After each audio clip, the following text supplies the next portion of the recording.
वर्ष 2003 में अप्रत्यक्ष कर पर गठित केलकर कार्यालय ने वैट सिद्धांत पर आधारित वस्तु एवं सेवा कर यानी जीएसटी का सुझाव दिया था। सर्वप्रथम वित्त वर्ष 2006-07 के बजट भाषण में 1 अप्रैल 2010 से राष्ट्रीय स्तर पर जीएसटी लागू करने का प्रस्ताव पारित किया गया था, लेकिन यह 1 जुलाई 2017 से लागू हुआ। बजट 1 अप्रैल 2010 से ही जारी हो गया था, लेकिन यह लागू 1 जुलाई 2017 को हुआ था। वस्तु एवं सेवा कर यानी जीएसटी एक गंतव्य आधारित यानी अप्रत्यक्ष कर है, जिसने अपने पूर्ववर्ती अधिकांश अप्रत्यक्ष करों को आच्छादित कर लिया है, यानी उनका जगह ले लिया है।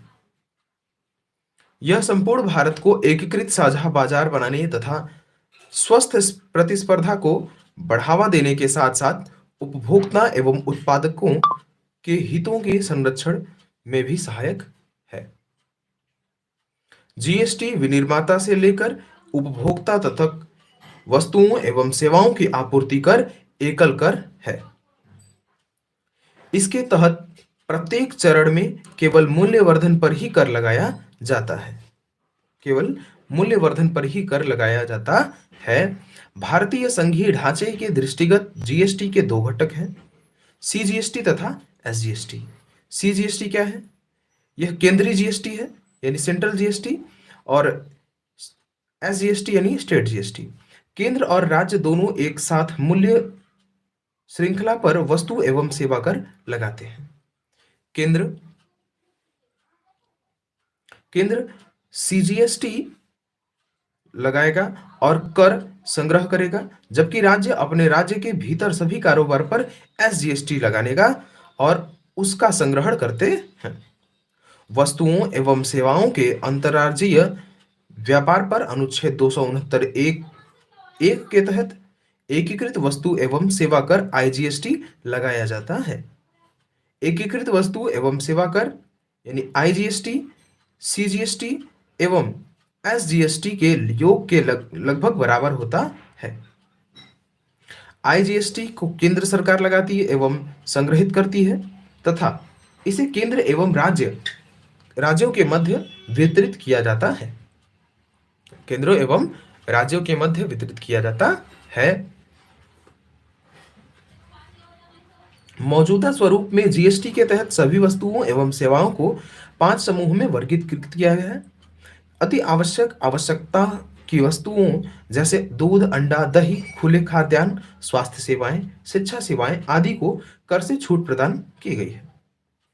शेष वस्तुओं के समूहों को उनकी उपयोगिता के अनुसार 5%, 12%, 18% तथा 28% के कर स्लैब में रखा गया है।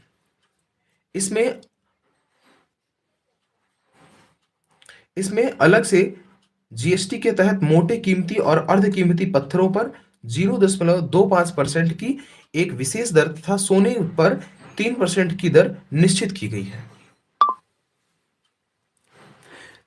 जीएसटी के वे प्रावधान जिनके कारण इसे पूर्व अप्रत्यक्ष कर प्रणाली पर सुधार माना जा सकता है निम्न है, जिनमें से करारोपण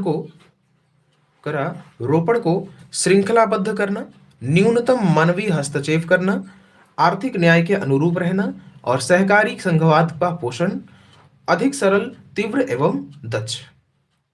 जीएसटी के लाभ को निम्नलिखित बिंदुओं में देखा जा सकता है, यानी जीएसटी के कई लाभ हैं, जिनमें से सरकार को लाभ, कर प्रशासन को कर सरल एवं आसान बनाया जाएगा। कर प्रशासन की दक्षता एवं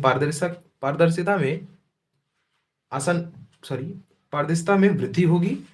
कर रिसाव को रोकने में सहायक होगा। कर आधार एवं राजस्व में वृद्धि होगी। अब उद्यमी को क्या लाभ है? कर अनुपालन आसान, पंजीकरण, रिटर्न तथा भुगतान ऑनलाइन होगा। पूरे देश में एक कर प्रणाली व्यापार को आसान एवं तटस्थ बनाएगी। छिपी लागतों में कमी करों पर कर की समाप्ति से होगी। एक समान कर प्रणाली से व्यापार एवं उद्योग में स्वस्थ प्रतिस्पर्धा उत्पन्न होगी। बहुकर प्रणाली से मुक्ति, विनिर्माण लागत में कमी। उपभोक्ता को क्या लाभ है इससे? अब उपभोक्ता को क्या लाभ है ये जानेंगे। तो वस्तुओं की कीमतों में कमी, कर भार में कमी तथा बचत में वृद्धि, वस्तुओं की आपूर्ति में वृद्धि, स्फीतिक दबाव से संरक्षण। अर्थव्यवस्था को क्या लाभ? एकीकृत बाजार में रूपांतरण, विदेशी निवेश तथा मेक इन इंडिया को बढ़ावा, आर्थिक गतिविधियों में तीव्रता, रोजगार के अवसरों का सृजन, कर वितरण में केंद्र राज्य संबंधों में पारदर्शिता, संघीय व्यवस्था को सुदृढ़ता, वैश्विक रेटिंग तथा अन्य रैंकिंगों में सुधार की संभावना, कारोबारी समावेशन को बल तथा स्थिर विकास के लक्ष्य की प्राप्ति में सहायक। संविधान का 101वां संशोधन अधिनियम 2016, 101वां संविधान संशोधन अधिनियम पूर्व में लागू अप्रत्यक्ष कर प्रणाली को सरल, मितव्ययी, कुशल एवं व्यवहारिक बनाने की दृष्टि से वस्तु एवं सेवा कर का प्रावधान करता है।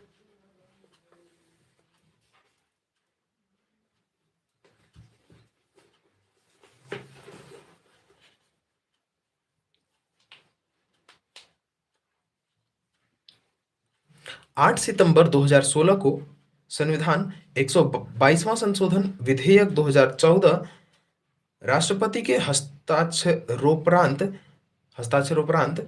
संविधान 101वां संशोधन अधिनियम 2016 के रूप में अधिनियमित हुआ। यह विधेयक 19 दिसंबर 2014 को लोकसभा में प्रस्तुत किया गया था, जिसे लोकसभा द्वारा 6 मई 2015 को पारित कर दिया गया। लोकसभा में पारित होने के उपरांत राज्यसभा द्वारा कुछ संशोधनों के साथ 3 अगस्त 2016 को पारित किया गया। सुशोधित या संशोधित विधेयक को लोकसभा द्वारा 8 अगस्त 2016 को पुनः पारित किया गया। चूंकि यह विधेयक संघ एवं राज्य दोनों से संबंधित था, अतः इसे अधिनियमित होने से पूर्व कम से आधे राज्यों में या राज्यों के अनुसमर्थन की आवश्यकता थी, यानी कि सभी के समर्थन के अनुसार ही जीएसटी लागू किया जाना था। असम जीएसटी को अनुसमर्थन देने वाला पहला राज्य था, यानी कि बारी बारी से सभी राज्यों ने अपना समर्थन दिया था जीएसटी को, और उसमें से असम सबसे पहला राज्य था जो जीएसटी को समर्थन दिया था। इस संविधान संशोधन अधिनियम के अंतर्गत संविधान के भाग 11 अनुच्छेद 248, 249 एवं 250, भाग 12 अनुच्छेद 268, 269, 270 एवं 271 तथा 286, भाग 19 के अनुच्छेद 266, भाग 20 के अनुच्छेद 368 तथा 6ठी एवं 7वीं अनुसूची में संशोधन किया गया है।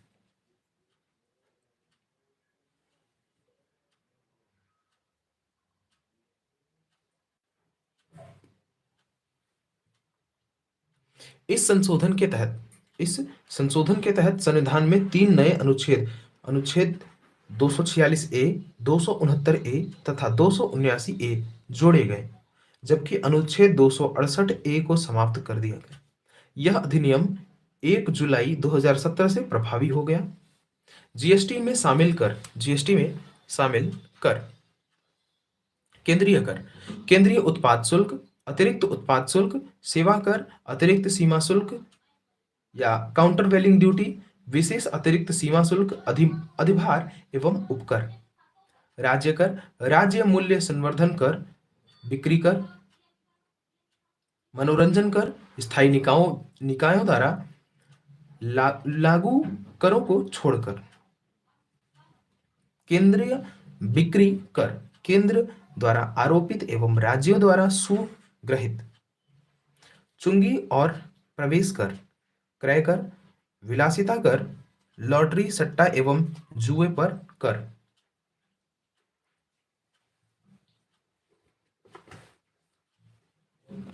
अधिभार एवं उपकर, जीएसटी के दायरे से बाहर रखी गई वस्तुएं, जीएसटी के दायरे से बाहर रखी हुई वस्तुएं, यानी कि ऐसी वस्तुएं जिन पर जीएसटी नहीं लगता, जिनमें है मानवीय उपयोग के लिए नशीली शराब पर कर, मानवीय उपयोग के लिए नशीली शराब पर कर नहीं लगाया जाता।